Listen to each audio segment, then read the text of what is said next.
You know, if you think about the animal world, when, you know, like for instance, when a wolf has a pack, ultimately the baby wolves have to find their own territory.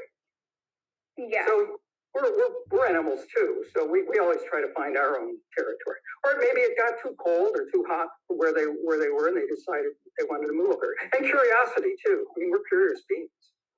But part of that is that you have to remember they came down the coast.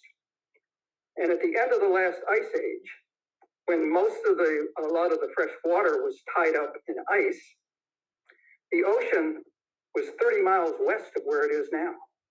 Oh, whoa. That was land. Where they came down, that was land. And so a lot of the early settlements that they had where they stopped and where they maybe made towns are now covered by water. They're out on the continental shelf. Oh, wow. So if you look at the archaeological stuff, the oldest archaeological sites are down in the Channel Islands, down around Santa Barbara, and those islands have been there a long time, and they were there when they came, and that's where, and so they're still above water. Oh, wow. Yeah. That's so cool. Yeah, the oldest archaeological sites are down there. So what was the name of this indigenous group? The ones that were here, Yeah. were called the Chiguan, Chiguan, Chiguan. Now, we aren't sure about exactly, you remember, they did not have a written language. Mm-hmm. Yeah. So everything was passed down orally or by example or by ritual. So the names that we have are phonetic translations from the Spanish. When the Spanish came here, they phonetically wrote the names down. So the name phonetically, the name that the tribe that had, and they were from about Half Moon Bay to Point Montera, from the ocean to skyline, about 9 square miles. They were the Chiguan. Wow. Now they were fairly small. There were only about, when the Spanish came, they estimated there were only about 50 of them. 50? Oh. 50 of them. Very small. Most of the tribes in what is now from like San Francisco down to Monterey, they're all called the Ohlone. And that's a name, again, that we gave them that they didn't give themselves. Okay. But there were lots of tribes and lots of different languages. You know, California is very diverse. You know, we have all these little microclimates and everything. Mm-hmm. Well, yeah.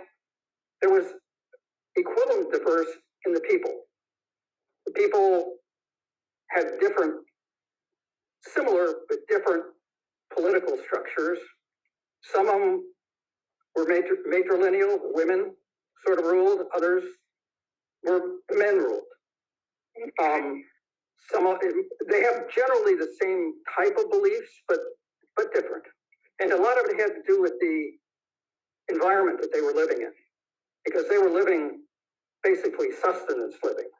You know, they didn't grow things like they didn't do agriculture like we do agriculture. They did agriculture, but not in a much different way. So why were there so few of them? Like, did they have like controlled births or something? The reason that basically their population was controlled by the resources that they had. Okay. So it was the amount of food that was available to them. So they lived off of basically the resources that were on their land. And that's why they took care of their land, because that was how they lived. So they never gave birth blindly. They had to look at their resources and determine if there's space for one more of us, or something like that. Yes. Because to avoid, if you intermarry within your own family, you have all this genetic problems. Yes. What they did is they married mostly in other tribes. So like 80% of a tribe probably was born someplace else. So they just stayed really small because that was what their territory could support. Okay. So Isha and I did a little bit of research about tide pools, and And we learned that the animals have to endure many challenges because when the tide is out and there's barely any water in the tide pool, they have to face the extreme heat or cold, the predators, and the low oxygen. So we were wondering, how have animals adapted to these like extreme challenges? Is it like through evolution or? Evolution takes a long time, although things do have to adapt. We have a lot of animals have some flexibility and are resilient enough. If things don't change really dramatically, they can adapt to it. Like, for instance, you could move to a place that's a little bit colder or a little bit warmer, and it would be okay to you. You could adjust. It's when things get too far that things really have to. What happens if things get really too hot for us? What we do is we move to some place that's cooler. Yeah. If things get too cold for us, we move to some place that's warmer, and that's what's going to happen. And wow. when you think about what's going on, what's happening in the ocean now is there's a variety of things that are happening. We talk about climate change, and warming is one thing, but also the acidity of the ocean is increasing. Or it's actually decreasing. It's going down. It's becoming more acidic, and all the senses. Animals, including us, rely on our senses. Yeah. And so it's all chemistry. So smelling is chemistry. Seeing is actually chemistry. All of these senses are involved in chemistry. And chemical reactions are altered by temperature, by pH, by the availability of oxygen, and all of those things. In addition to acidity, the levels of oxygen in the ocean are going down because it's getting warmer, and warmer water holds less oxygen. Okay. So lots of things are going on down there, and it's very difficult to study it because it's so much going on. And besides all of those changes, we're polluting it. We're putting all kinds of materials in, primarily fertilizers and stuff that run off the land are going down there, and they're affecting algal blooms and things like that, which affects the oxygen levels. All the plastics, the microplastics we're putting in down there affects the animals. By on chemical sensing, they can smell basically in the water molecules. We smell things in the air. They smell things that are soluble in water. They can smell things if they're close. And that's what most of the little animals do. And we don't know how these changes are going to affect their sense of smell, their ability to reproduce. All those things are maybe changing at the same time. Okay. Are there any special adaptations that you see that animals that live in tide pools have that other animals that live outside tide pools might not have? So, like, does a starfish in a tide pool have different adaptations than a starfish not in a tide pool? Well, sea stars are able to shut down their metabolism. So when they breathe through their skin. Okay. So they basically shut down their metabolism. They hibernate, if you will, for a short period of time when they're exposed to air, because they have to breathe through their skin in the water. Oh. So they basically shut down. Other things also attach very, very tightly to so they when you're out of the water, most of the tide pool animals try to hang on and stay wet. And so a lot of them have different strategies for doing that. Oh. Like the anemones, they fill their guts with water, and then they close up, and they cover themselves with sand, which acts like a sunscreen for them. Oh. Yeah. So that's how they survive being out of water. So how much water is that then if an anemone sucks up water? So how much water do they suck up? As much as their gut will hold, and that'll depend on how big the animal is. Oh wow.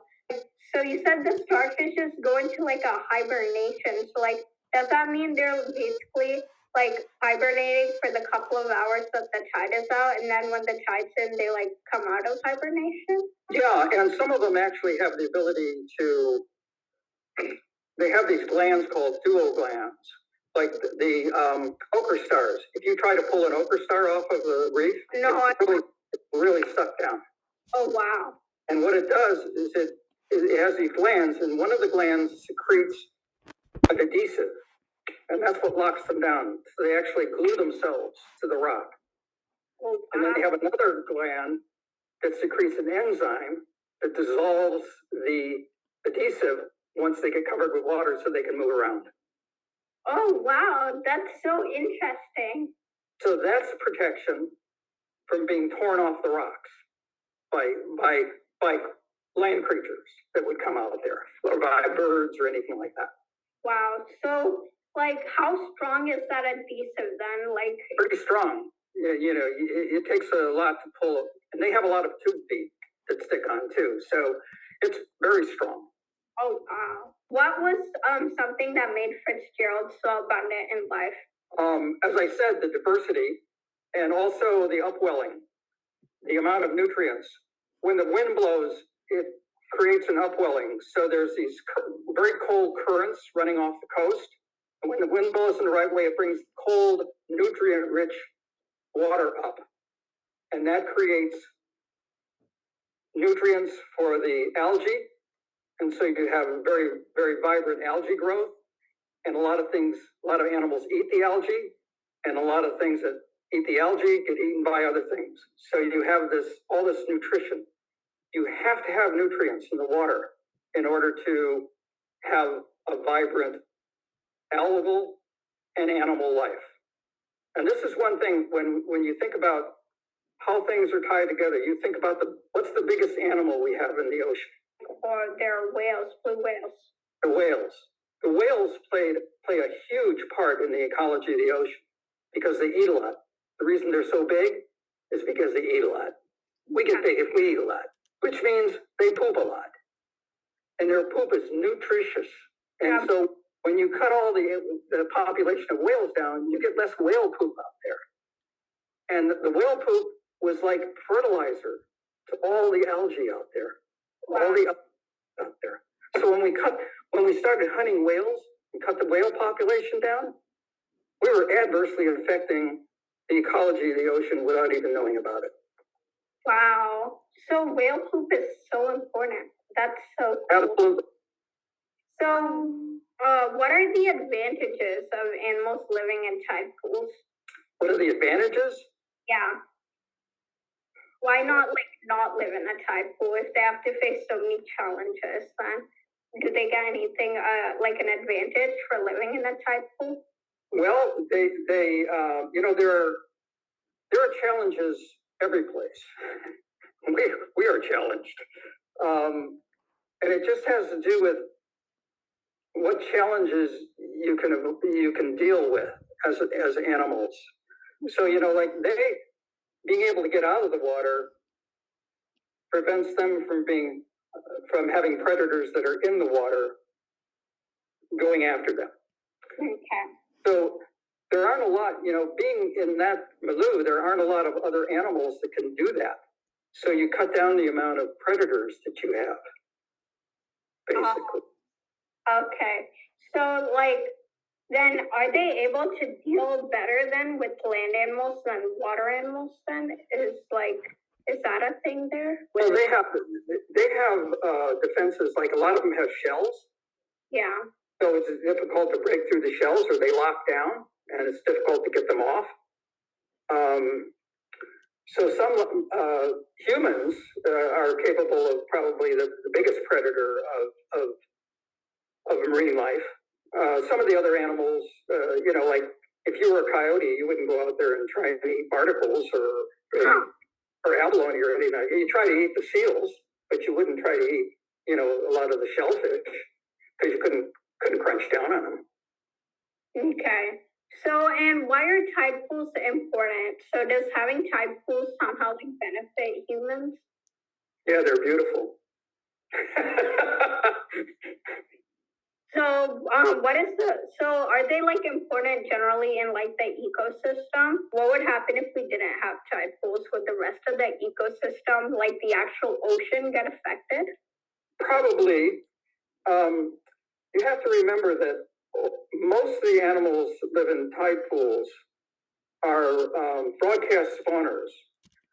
That means that the males will throw their sperm into the ocean, females will throw their eggs into the ocean.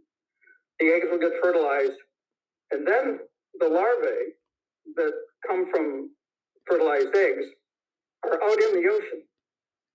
So a lot of the food that is in the ocean comes from animals in the tide pool, the larvae. Oh, wow. So, because you got a lot of that going on, that affects ultimately the food chains throughout the ocean. So is there like a percentage of how much food comes from tide pools then? I don't know the answer to that one. No. Certainly close in. I mean, maybe deep, far out in the ocean, that's not the case. But closer in, where the continental shelf ends, it's probably really important to the overall ecology. So, what can we do to conserve tide pools as kids? What can you do as kids? You can urge your parents to vote for people who care about the environment. Okay. Probably the most important thing you can do. Okay. You yourselves can try to cut down on the amount of pollution that be careful of what you eat, be careful of what you burn, try to be ecological, cut down on the amount of plastics that you do, travel, ride your bike rather than getting in the car, fossil fuels. Probably the political stuff is the biggest thing we can do right now, is to get people in our government that are going to actually address climate change. So are there any programs that kids like us can attend to learn more about these tide pools and the animals and plants in them? Does Fitzgerald have programs, or do you know any other programs? Well, one of the main things that the group that I belong to, the Friends of Fitzgerald, do, we were formed to basically do tide pool tours for school groups. And that's still what we mainly do.